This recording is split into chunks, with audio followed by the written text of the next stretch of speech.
et l'éthique dans tout ça. Maestro. Par rapport à la technologie, si tu n'as pas de critères, tu te contentes de dire la technologie est neutre et tout dépend comment on l'utilise, ce qui est une absurdité complète intellectuellement parlant.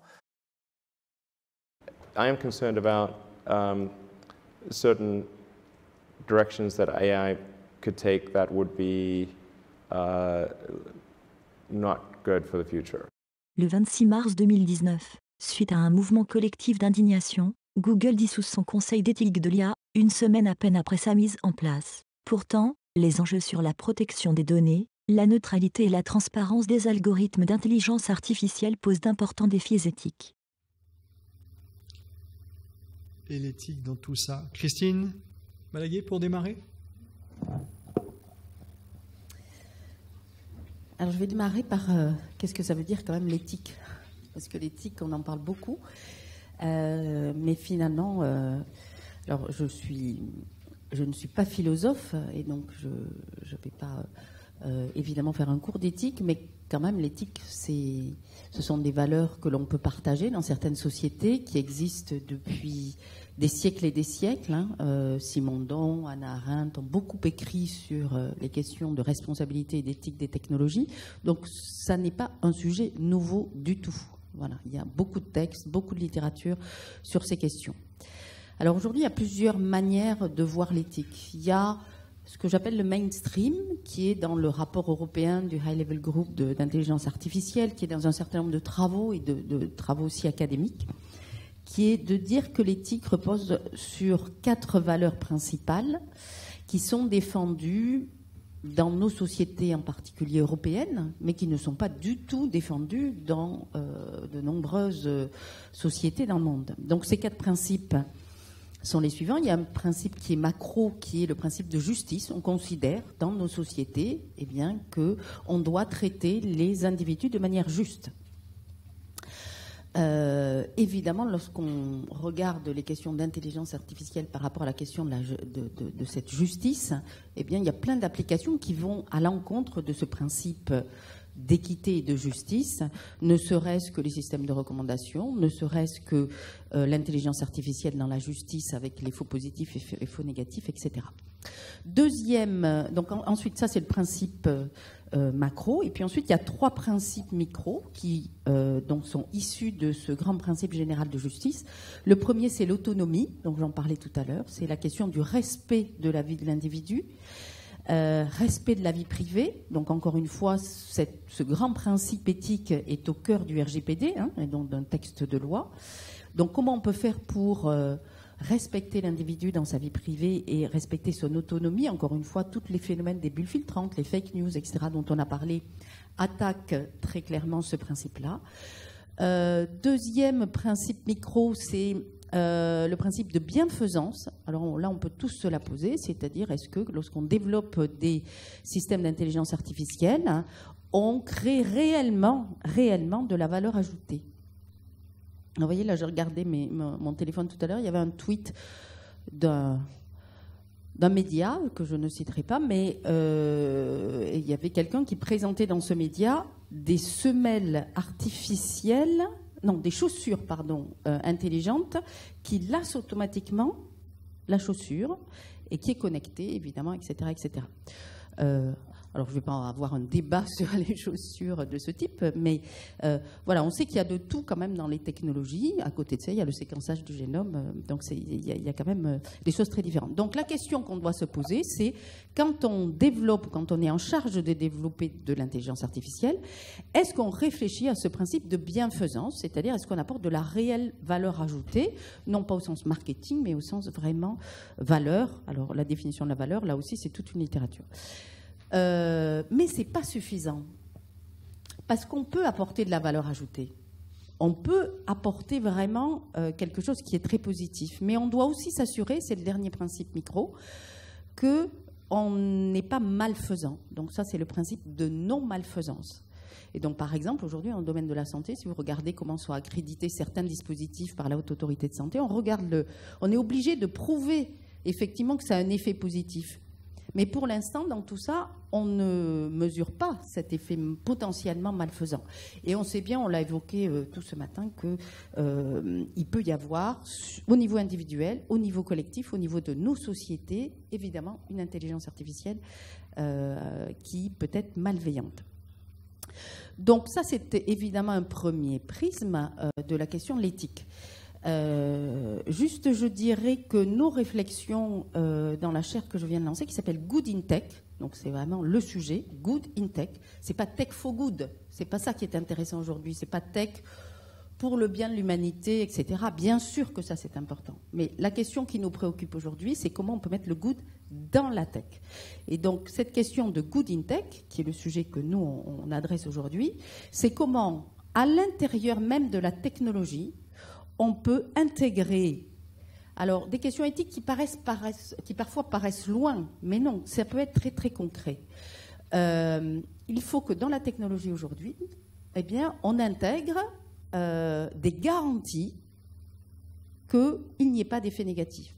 Et donc c'est tout un courant de recherche pluridisciplinaire aujourd'hui, mais ce n'est pas que de la recherche, hein, il y a des applications derrière. Exemple, des systèmes de recommandation, produits, musique, tourisme, etc.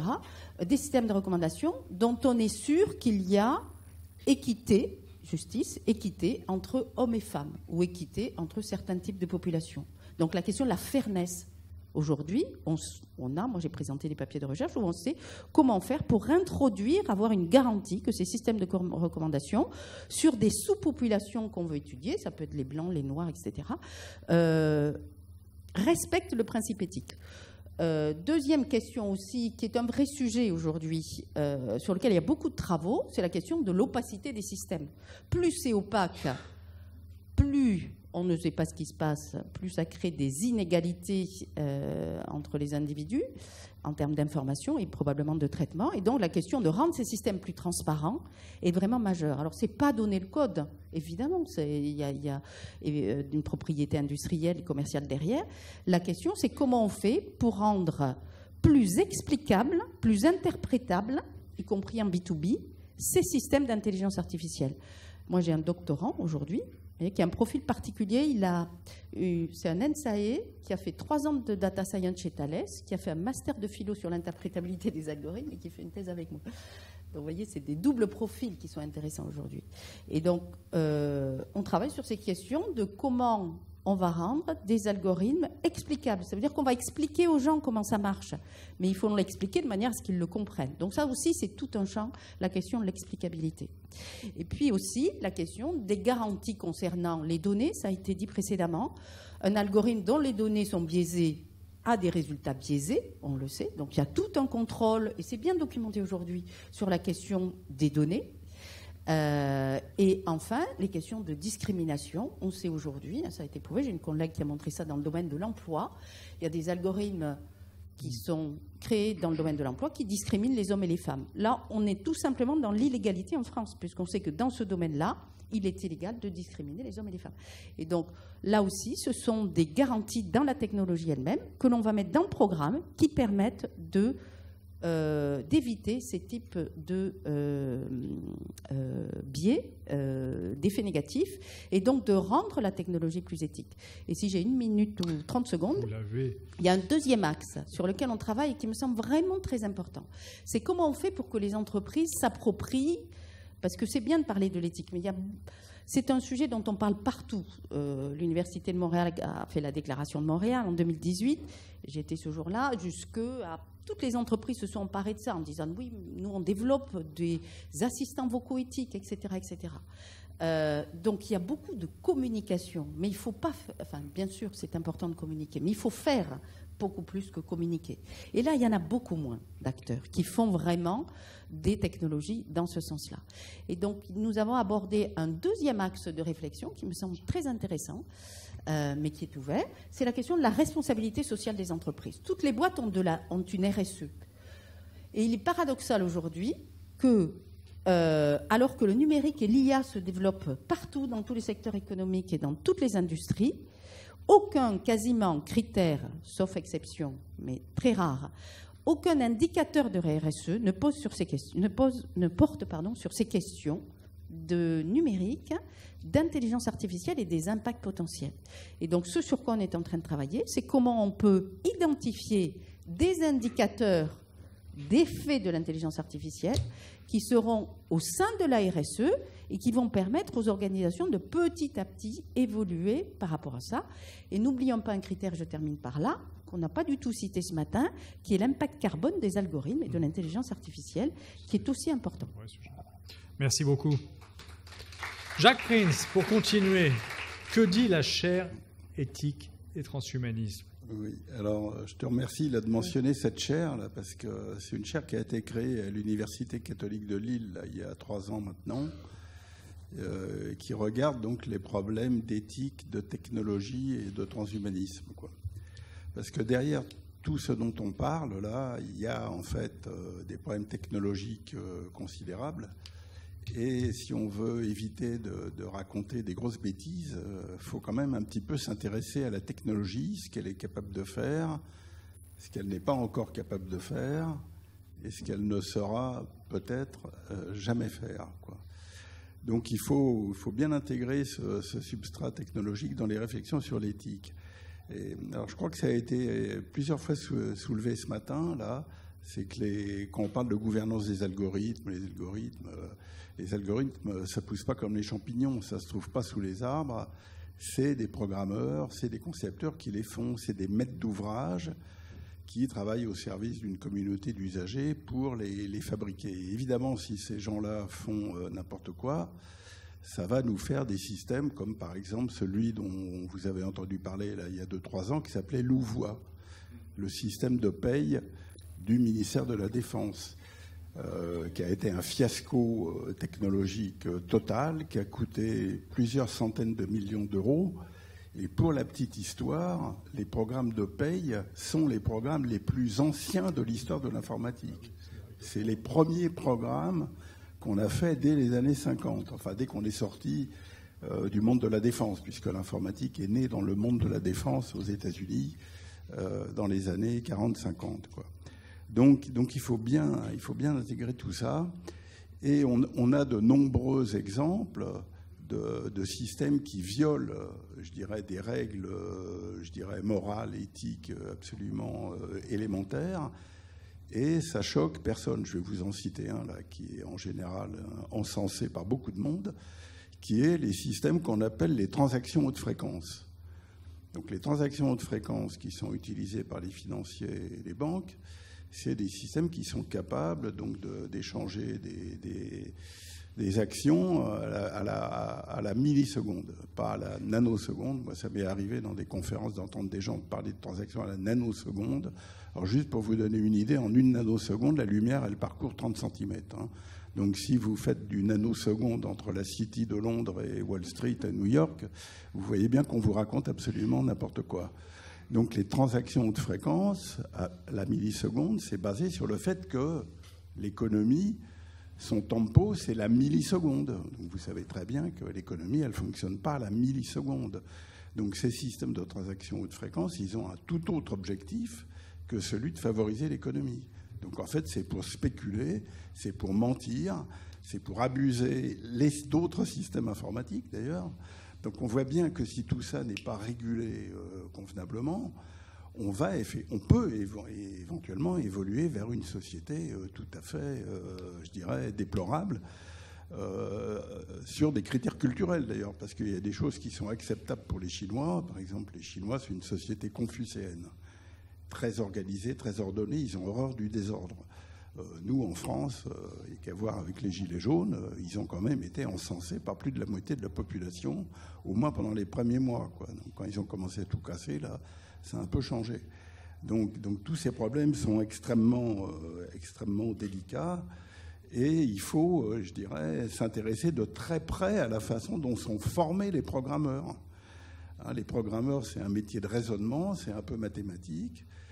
Les programmeurs, comme tout le monde, ils font des erreurs et comme c'est un métier un peu difficile, ils ont tendance à faire plus d'erreurs que la moyenne. Donc là, je vais vous donner un chiffre qui va peut-être vous surprendre. On a des statistiques extrêmement précises et très stables sur le nombre d'erreurs que commet un opérateur humain, quel que soit le travail qu'il fait. C'est-à-dire, c'est le fait de prendre des décisions. C'est des statistiques qu'on a depuis la Seconde Guerre mondiale qui sont entretenues par les gens qui font de l'avionique, par le nucléaire, par des choses comme ça. On sait que le nombre d'erreurs moyen par heure d'un opérateur, quel que soit son boulot, c'est de 5 à 10 erreurs à l'heure. À l'heure. Alors la plupart de ces erreurs vont être rattrapées, mais il en restera toujours un reliquat. Donc moi, dans le travail que j'ai fait dans ma vie industrielle et après quand j'étais professeur au CNAM, c'était d'expliquer comment il fallait s'y prendre pour purger le maximum d'erreurs. Mais il en restera toujours. Et à ce moment-là, ça pose le problème de la responsabilité. C'est-à-dire, si je mets en circuit un système qui est truffé d'erreurs, alors là, il y a eu quelques anecdotes de raconter qui sont en fait des erreurs avérées. En fait, là, il y a un véritable problème d'éthique extrêmement compliqué. C'est-à-dire, jusqu'où va la responsabilité du programmeur, du concepteur, de la société qui délivre le système, le fait de pouvoir comprendre des systèmes. Alors moi, c'est un débat qui me surprend toujours, d'ailleurs, parce que quand vous passez des contrats avec l'État, par exemple, avec le ministère de la Défense, des Finances, etc., vous êtes censé répondre à un appel d'offres dans lequel il y a une expression de besoin auquel le système que vous faites est censé répondre. Donc tout ça, c'est des documents publics, c'est des documents qui existent. Donc, par exemple, dans les applications du style après-bac, il y a forcément un cahier des charges. Alors simplement, il faut le demander. S'il n'existe pas, c'est qu'on a violé la loi française, quoi. Merci beaucoup. Mathilde Guillou. Alors, moi, je voulais conclure sur trois idées par rapport à cette problématique d'éthique. Donc, nous, les coachs des organisations, on est soumis à un code éthique et déontologique. C'est-à-dire que lorsqu'on travaille, on s'est voté, la profession s'est votée un certain nombre de règles, comme il en existe chez les médecins, les avocats, bref. Et dans cette réflexion éthique, on a l'habitude, quand on rencontre un système, une organisation, de dire que les organisations fonctionnent comme elles dysfonctionnent. Et à ce niveau-là, en termes d'intelligence artificielle, je crois qu'il vaudrait mieux peut-être se poser la question de savoir comment est-ce qu'on va utiliser ces outils de décision suggérée, puisque finalement c'est un peu de ça qu'on parle. On se rend bien compte que c'est quelque chose qui va venir supporter et nous accompagner sur les problématiques qu'on va leur soumettre. Et c'est là que se posent ces questions éthiques et déontologiques qui ont déjà été parfaitement résumées, donc je ne vais pas revenir là-dessus. Mais comment est-ce qu'on s'approprie les outils de suggestion à la décision et comment est-ce qu'on s'en sert et dans quel but? Il y a un point également qui est revenu dans la conversation, c'est probablement qu'avant de se lancer dans la mise en place d'une solution d'intelligence artificielle, il vaudra mieux vérifier comment sont organisés les systèmes qui les produisent et quelles sont les mises en œuvre préexistantes à la naissance des systèmes d'intelligence artificielle. Un autre point qui a été soulevé, c'est l'opacité, la boîte noire. Qu'est-ce qu'on fait dans un cadre comme celui-là quand on maîtrise mal? J'aurais tendance à dire qu'aujourd'hui, le petit monde des personnes qui maîtrisent et comprennent le fonctionnement de l'intelligence artificielle est particulièrement réduit et qu'il faut aussi trouver un moyen de démocratiser et d'amener une pédagogie complémentaire aux personnes qui ne maîtrisent pas le sujet. Parce qu'autrement, en plus de fabriquer des outils qui peuvent réveiller les craintes de la guerre des mondes, on va aussi probablement créer des inégalités complémentaires, alors même que pour certains, on voulait exploiter l'intelligence artificielle pour autre chose. Voilà. Et puis un dernier point sur remettre l'humain au cœur. Cette expression est intéressante, mais dans le cadre de l'intelligence artificielle, personnellement, je préférerais m'occuper des humains qui sont déjà présents en charge de s'occuper de ces problématiques-là, plutôt que d'en remettre encore, et plutôt de prendre les gens là où elles se trouvent, là où les personnes se trouvent, pour les accompagner sur ce chemin éthique de réflexion déontologique sur ce qu'elles font et ce qu'elles mettent dans leur codage et qu'est-ce qui sous-tend la réflexion de ces personnes dans les décisions, plutôt que d'essayer d'en remettre. Voilà. Merci beaucoup. Vincent Perrin. Alors moi, je vais plus me positionner sur la partie B2B, étant plutôt un fournisseur de plateformes technologiques qui travaillons dans ce domaine depuis maintenant un certain nombre d'années.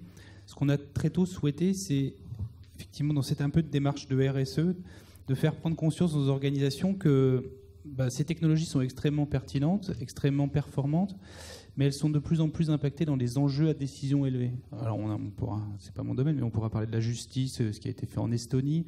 On peut voir sur la partie admission post-bac ou autre.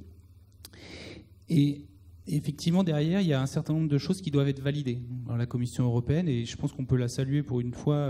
Elle a pris le sujet avec ce groupe d'experts pluridisciplinaires d'essayer de bâtir, non pas une régulation, mais un certain nombre de guidelines. Il y en a 7 qui ont été repris.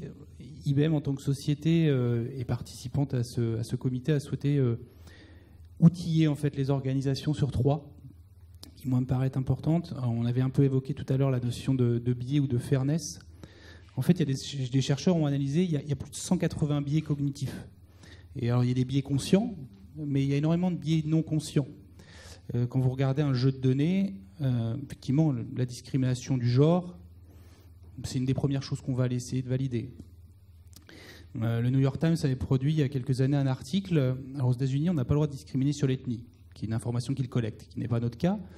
Donc l'approche assez basique d'un data scientist, c'est d'enlever l'information dans le modèle de données sur l'ethnie en se disant si je l'ai enlevé, le modèle ne s'en servira pas. Oui, mais en fait, les données, elles peuvent être intrinsèquement corrélées. Et là, la corrélation qui a été vue, c'est ils avaient le code postal de l'individu. Et avec le code postal, ils avaient pris la map de Manhattan.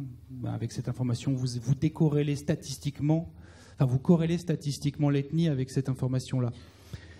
Et donc, c'est aider les organisations au travers de ces outillages que l'on propose et qu'on a souhaité proposer en open source dans cette démarche sociétale, c'est d'être capable de détecter ces biais dans les jeux de données, pour faire la corrélation à ce que je disais tout à l'heure. Si vous partez d'un mauvais jeu de données, vous aurez un mauvais résultat. Dans l'algorithme, dans l'entraînement que vous allez faire sur cet algorithme basé sur les données, parce que vous pourriez avoir un jeu de données qui est statistiquement peu biaisé. Alors non biaisé, j'aime pas, parce que ça n'existe pas, mais peu biaisé. Mais l'algorithme peut l'être par essence, lié au développeur qui l'aurait fait. Il y a une composante qui n'est pas non plus négligeable, qui est que lorsque le modèle est mis en œuvre, lorsqu'il est déployé, lorsqu'il est utilisé, il a vocation à continuer à apprendre. Et c'est aussi un des paradigmes de l'intelligence artificielle, c'est que quand un système est mis en œuvre, il apprend tant que vous ne l'arrêtez pas ou tant que vous lui fournissez de l'information. Donc les biais peuvent survenir après la mise en œuvre de la solution. Et donc, capable de détecter ces biais et de les atténuer est un autre challenge qu'on a essayé sur lequel on essaie d'apporter des réponses. Le deuxième, c'est l'interprétabilité. Effectivement, c'est extrêmement important.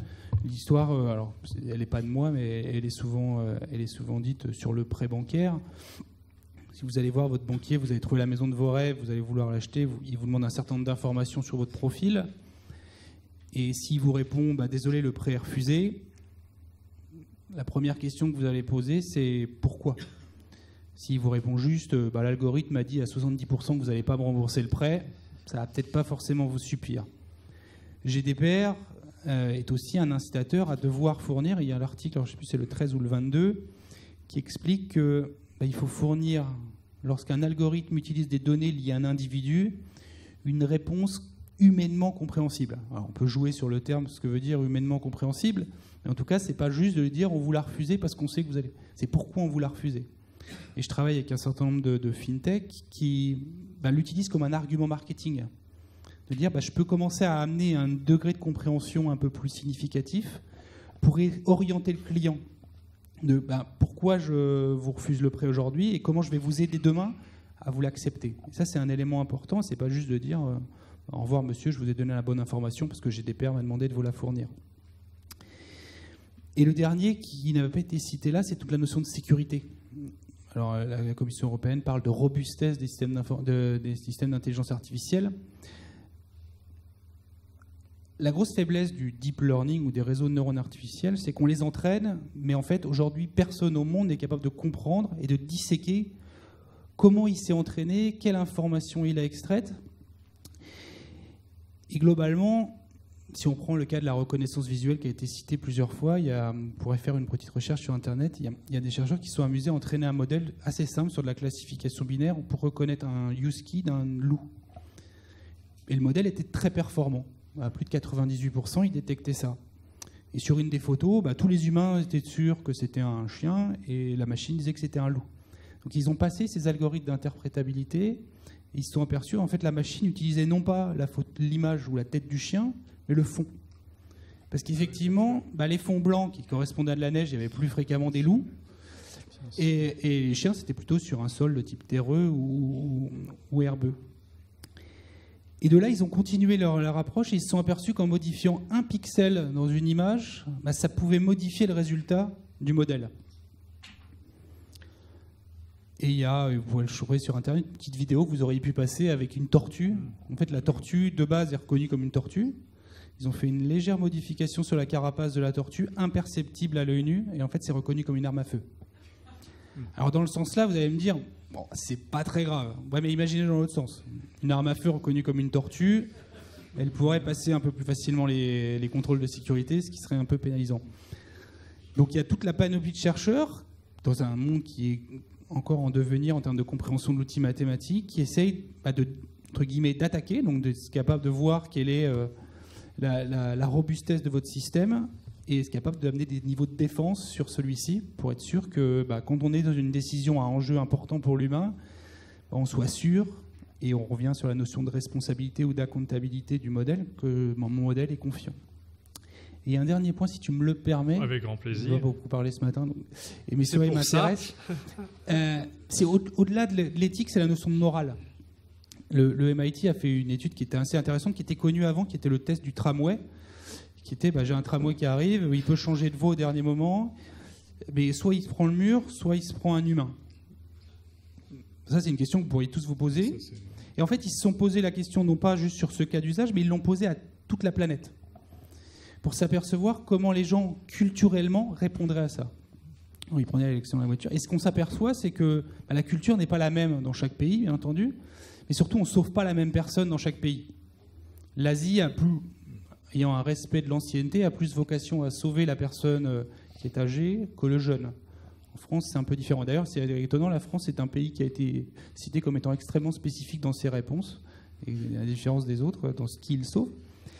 Et vous pouvez vous poser la question derrière, c'est que répondre à une question humainement bonne ou fausse, c'est facile, mais quand il n'y a pas de bonne réponse, comment doit répondre une intelligence artificielle ?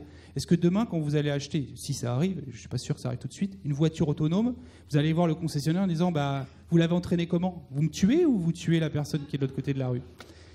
Et quand je vais passer la frontière, comment ça va se passer ? Parce qu'en Allemagne, je pourrais avoir une approche, en France, je pourrais avoir une approche. Donc c'est toutes ces questions-là qui montrent que ce n'est pas un sujet simple, et c'est un sujet qui va encore nous animer à discuter pendant des années. Je vous remercie. Merci à vous. Myriam Jacobis, le dernier témoin. Oui, merci de me donner la parole quand tout le monde a déjà tout dit. C'est ce qui permet de conclure encore mieux. C'est ça. Donc on a vu beaucoup de risques qui ont été évoqués, et du coup, face à tous ces risques, on voit bien aussi que tous les enjeux, si on veut survivre à l'intelligence artificielle, vivre avec l'intelligence artificielle ou améliorer notre vie avec l'intelligence artificielle, se situent bien sûr à plusieurs niveaux.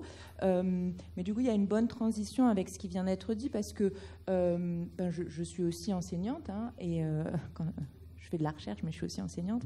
Et donc, en tant qu'enseignante, je pense qu'on a aussi une responsabilité forte qui a déjà été évoquée ce matin, qui est de former, alors, nous les jeunes, mais plus globalement les citoyens. On fait aussi de la formation continue, etc. Et je pense très important qu'on se forme tout au long de la vie pour comprendre et décortiquer justement ce que sont ces technologies d'intelligence artificielle. Mais je dirais que le point le plus important, c'est de savoir, quand on a évoqué plusieurs fois l'aide à la décision avec ces outils, et donc d'être sûr que la couche humaine qui finalement prend réellement les décisions, parce que ce n'est pas la machine, est bien informée, a bien conscience de la façon dont les algorithmes se sont déroulés, sur quel type de données ils ont tourné, on pourrait dire. Et je mettrai un point d'attention tout particulier sur ce qu'on a déjà, encore une fois, évoqué plusieurs fois, mais ce sont les systèmes prédictifs. Alors, j'aime beaucoup cet exemple quand même dans la justice, mais où on se dit, là on voit vraiment des exemples dans certains tribunaux aux États-Unis où ils utilisent ces algorithmes, où on se dit, est-ce que c'est une personne qui a un risque de récidive ou non ? Eh bien, forcément, en recoupant avec les codes postaux, eh bien, on va voir que, suivant le quartier dont on vient, on va imaginer, le système va imaginer qu'on a un risque de récidive plus important, alors que si ça se trouve, en fait, non, son dossier est personnel et son dossier ne dépend pas que de l'endroit où on habite. Donc, il faut donc que les juges qui n'ont aucune connaissance en informatique, et c'est bien normal, comprennent quand même ces algorithmes, parce que c'est le juge qui prend la décision, heureusement encore même dans ces tribunaux aux États-Unis. Mais ceci dit, si le juge n'a pas compris exactement la façon dont ces algorithmes fonctionnent, comment est-il en mesure de vraiment être informé par ces algorithmes? Donc, c'est ça qui me semble le plus important. Et du coup, par rapport à tous les principes éthiques qui étaient rappelés précédemment, qui sont très importants, je pense que voilà, cette surlecture ou cette relecture par l'homme est le point le plus important si on veut que les citoyens puissent utiliser l'intelligence artificielle comme une alliée, ce qui me semble vraiment pertinent. On a cité des exemples très négatifs dans la santé. Il y a aussi des exemples très positifs pour faire des détections de tumeurs, par exemple, à condition, encore une fois, que ce soit toujours les médecins qui restent décisionnaires à la fin. Mais donc, cette surlecture et cette formation tout au long de la vie et cette compréhension des algorithmes me semblent fondamentaux pour une utilisation éthique de l'intelligence artificielle. Un grand merci à vous tous.